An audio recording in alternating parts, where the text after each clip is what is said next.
Sing sindir sama jumlah aku, tapi sing pikirannya tuh kayak kubu. Kerja sama enter ning das, kadang beli kok kepengen. Padahal gue ada dulu ya. Tapi tidak terlibat. Wah, Boleh osawan sing iso diganyoni ya. lah mau ini seperti orang rabi-rabi orang seperti jamur.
Alhamdulillah bisa ketemu karo Haji Wedok sing ayu dhewe. Alhamdulillah semanten ugi kula. Yo Mbak Yulimbo ugi Pak Bambang Wiji Tukul. Pak Bambang Wiji Nugroho ingkang kula hormati, kula tresnani.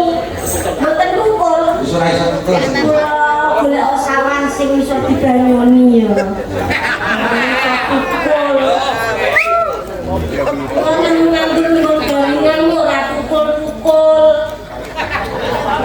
Aku yo wis ngopos karo ora kumpul ke meneh. Kaya wis tak satu ora apa-apa lak yo trubus dhewe. ketemu kene dhewe ana daleme Mas Kako. Oh nggih, kangge panjenengan wonten ing Karanganyar wonten ing Solo menika Rudal Joglo Mas. Rukun dalan Jogja Solo Batuman. Nggih, saking buyungipun dalan Solo sak Banyumas dadi perkumpulan njuk dalan. Nek rudal kok singkatanipun Rukun dalan. Nah nek memane buyut dalan disingkat disebut. Mundur. Luar biasa. Abiyong Pak Yulimbo Pak Bambang. Bunga kang tanpa upama saged derek suwan wonten ing Wonosobo kalih mriki. Menika dusunipun Wonosobo kalih lho, Mas. Leres. Kok kalih niku pripun apa dua paduan. Nggih, alhamdulillah dari Bingat tesipun bersih desa rasulan wonten ing Wonosobo mriki tesih dipun uri-uri lan tesih dipun urip-urip. Yo, aku ora kok ngalem. Nggih. Ora kok ngalem. Pripun biyo? Ditanding karo wilayah liyane. Gunung Kidul itu masih hebat dalam uri-uri kabupaten, uri-uri lawan adat istiadat itu tradisine. Mila Wonosobo mriki dadi contoh dadi tolok ukur warga masyarakat sing uri-uri lan urip-urip seni lan budaya utamane bersih desa teko tangan kagem panjenengan sedaya Wonosobo. Mriki beda kali dari pulau niki mumpung di streaming. Bersih desa utawa adat budaya menika sampun mengalami transformasi. Dadi perubahan sing biyene ana saiki wis ora ana. Oh iya. Lho, nyatanipun lha kula teng mriku pun mboten enten bersih desa. Ning teng mriki tesih dipun uri-uri. Lah yo kuwi kan. Tapi wonten Persib juga nek ing Sragen kuwi mesti nek duwe gawe mesti gantung gong. Kronengan. Nek kene mesti bersih desa wayangan, nek ning kono gantung gong kronengan. Nah, nek kene sing persani do jenjem awake dhewe dikupeng nyai kata dadi lan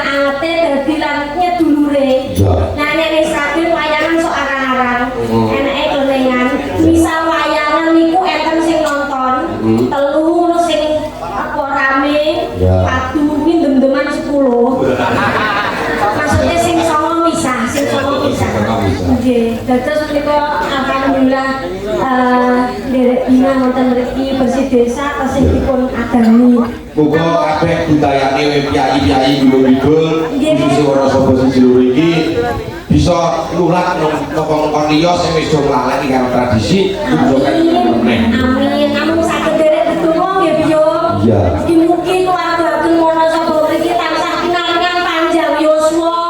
Rezeki ingkang lumintu. Berkah barokah. Ambekai. Tansah piguno tumrap panjenengan sedaya lan kiwa tengenipun amin ya robbal alamin. Nyatane lho Biyo nyatane keluarga kene diwe rezeki sing akeh ora dino dhewe. Aku saka Sragen iya ya iso ketumrapan teko kene. kok kula niku paringe warga masyarakat sing dikumpulke iki Nggih. bisa ibarate iki piur-piur karo awake dhewe sakonco iki bengi iki Leres, kula sama Sragen adu-adu ora awake dhewe tok kadang bakul ya iso melu menikmati hasilnya. Nggih. Aku ki perkenalan sik ora. ayo perkenalan to ya Nggih, derek ketangan nek Bapak. jenenge asli sapa daleme ngendi besok matine kapan Sik ta, panjenengan ki apa ora ngrungokke mau sore kuwi sing Tambyawara. Ya. Wis diawarake. Monggo. Nek sindene iki ki uget-uget. iya Tegese sinden uget-uget ki ora bakal mati selawase. sing mati iki sing lho nasibku sing elek-elek lho Lho, ora iso. lah kok iki sprene ora rabi-rabi ora semana jamur Loh, janganlah mengejar yang cepat, tapi mengejar yang tepat. oh jangan mengejar yang cepat tapi mengejar yang tepat Nah, ngono kuwi kowe kecepatan kabeh ora rabi kabeh kok. aku ya ini ya ngono kuwi mengejar yang cepat dadi malah kor Masa kalau setiap panggilan apa satu siji sapa neh kok iso neh sapa meneh masa nggon-nggon saben nggon kok cepet meneh ganti aku oh dhewe tak perkenalan ya derek kenalan ini aku kepulangi karo ngadep ngomong iku Rai dhewe wong sing wis ngadeg kok kenapa kok ngadeg aku ngono jenenge ini sing wis pal iki Kipol, kemudian paman klaten Pak, buatan klaten itu langsung ceker. Tentang muncul, tidak pernah ora. ya Bahasa saya aku ora. ya no seniman kok Seniman yo kok, tunggu bahasa saya aku. Ada orang yang lupa. ya Kontra, kontralayan. Derek ditepangan Bapak Ibu sedayanipun kula ingkang derek sowan mriki menika Eka dantak ugi Eka biasanya kalau Mas Tunggu sih takut ini mau yo rada lali biasanya kan biasanya yo karo SMS aku SMS ya tapi kowe HP ini ngomong ya, HP Nokia Asia sendirian, Nokia Syariah. Tekok biasanya itu tanggal 16 Juni ini wis isi bro. Nek urung melu aku ya, dereng Mas alhamdulillah melu aku ya. Nggih wonten undian alatipun anjing gitu. Nggih.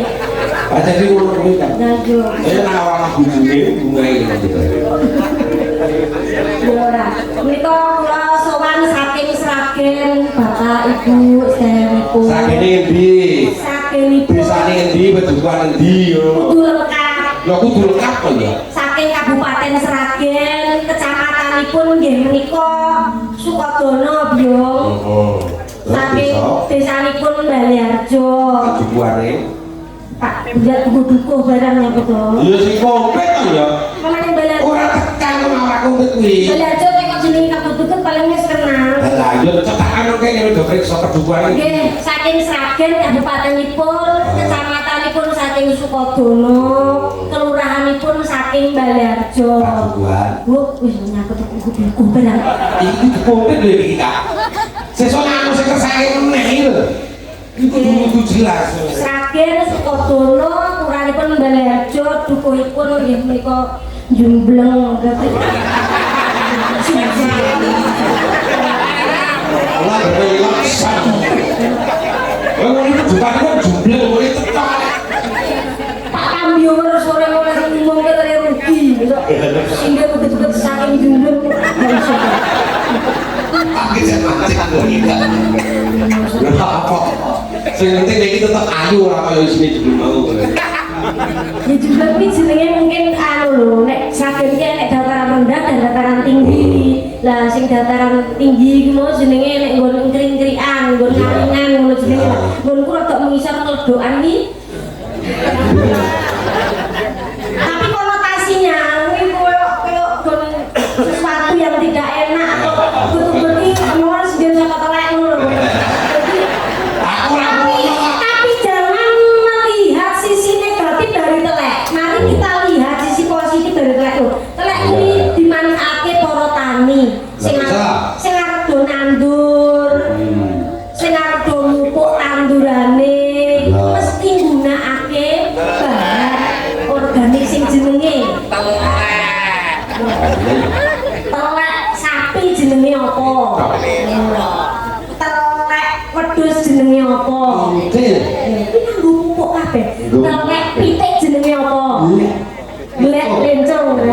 Terus jenenge telek sapi apa? Telek wedhus? Presiden Suriname? Sing sindir sama Jumbleng aku, tapi sing pikirannya telek ngono. Ora apa wingi-wingi nampil kaya tak bulan Menika alhamdulillah sareng Pak Gareng sareng Mbah Waluyo. Sadurunge Mbak Waluyo Pripun? gabung karo Pak Gareng menika wonten pananggutan. Mbak Ibu nyuwun lagu pepeling kalian bersih desa saking Pak Sunardi. Nggih. Iki dibawani bersih desa sel. Pepeling kalian bersih desa ingkang dipun pinangani ingkang bersih desa nggih. Nggih, nggih. Jal suaramu kaya apa cendek kuwi. Suara anggur ora. Jual cendek kok. Misal iki sinden iki lagi teko ya dibungah dibondong iki ayune alanja adikku anakku sing ayu dhewe. Nah, si sekolah ini tak pakai. Oh ini wis gak. Lho paling ora iki sing preksani ora ning lokasi tok, sing delok streaming, sing ning radio iki lho. Sopo lho? Mah wis neleke aku kok mau. Lah aku iku ngedeki oleh sopo lho sinden Bambang Wijikae. Kita itu ayu. Dasarnya sinden ayu-ayu, pengerawat yang ganteng-ganteng saka tangga bilo telau itu kayak pinuang.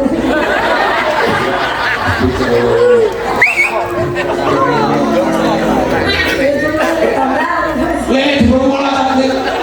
Saya tuane kali. Ya, kawan. Pelok barang. Oh iya no. Nggih. Wah, apik tenan banget. Aku lagi muni matur kok apik.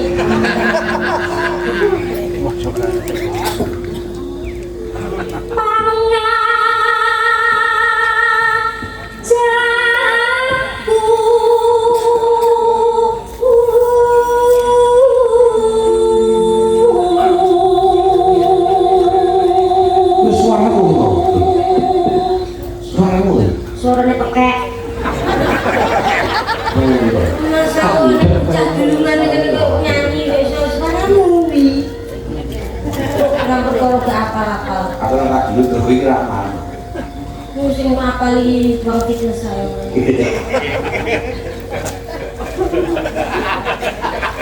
Mana sebelah mangke kayu.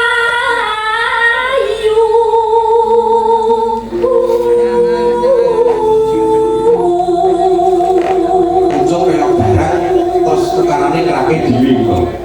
Spontan nih. Wah, ora cerdas. Cerdas ngomong encer ning das. Kadang pilih kok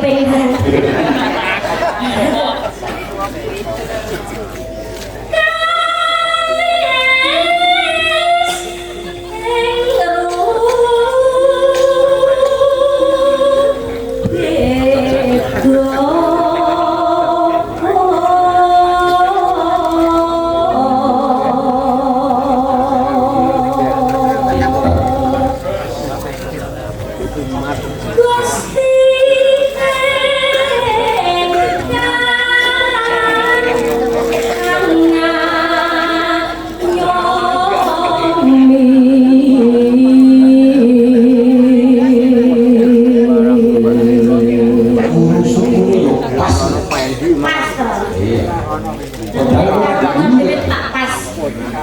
Padahal ora di hulu. Enak. Tapi tidak terlihat. Wah. Belum. Anak dulu tak boleh. Enggak. Jangan ngomong.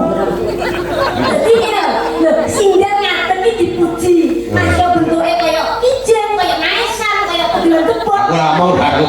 Aku ora mau lho. Aku mongso. Jadi iki ben manipulasi dari kejauhan sing teko radio iki ya ben lho. Sopo ya sindene kae sopo ya? Sindene adikku wedok saka Jumbleng. Lah Kok siapa? bener. Sangat jonto cendek ning ayu terus suarane ya kok. Cendek iki kan jono. Nek kok ben saka bayangan iki suarane lembung-lembungan iki kuning lho. Nek jujur ambane. Wah, adikku wedok sing ayu dhewe sing dhuwur rangkong-rangkong nek ketemu asline lembek. Tekor. Suarane apik tuh dasare pinter. Hah, batin lho. Ya rasa tersalemahan ngono.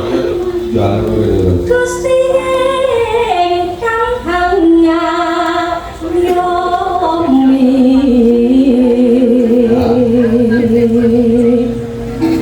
wana sapa mugi mangge